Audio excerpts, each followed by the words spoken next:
పేద కుటుంబంలో పుట్టి ఈరోజు ఆర్థోపెడిక్ సమస్యతో దీర్ఘకాలికంగా బాధపడుతున్నారు.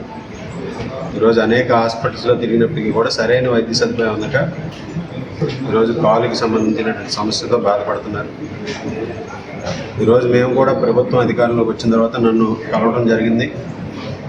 వివిధ హాస్పిటల్స్కి పంపించి దానికి సంబంధించి ఇది కొంచెం పెక్యులర్ కేసు అవడం వలన చాలా సమస్యలు ఉంటాయి. ఈరోజు బర్డ్ హాస్పిటల్లో చేసేటటువంటి డాక్టర్ జగదీష్ గారిని సంప్రదించడం జరిగింది. ఆయన సలహా మేరకు ఈరోజు తిరుపతి మార్టీ హాస్పిటల్లో ఈయనకి వైద్య సదుపాయం సహాయం అందించే విధంగా కూడా దానికి సంబంధించిన ఆపరేషన్ చేయించడానికి ఈరోజు చర్యలు తీసుకోవడం జరిగింది.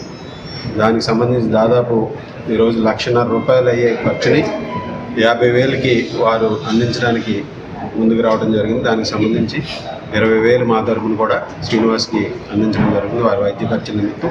తర్వాత కూడా ప్రభుత్వం నుంచి ఏ సాయం కావాలన్నా శ్రీనివాస్కి అందించడానికి అన్ని విధాలుగానే కూడా సాయం చేస్తామని, ఆయన ఆరోగ్యవంతంగా తిరిగి మరలా వచ్చి వారి కుటుంబానికి అండగా నిలబడే విధంగా భగవంతుడు అన్ని విధాలుగానే కూడా సహకరించాలని కోరుకుంటున్నాను.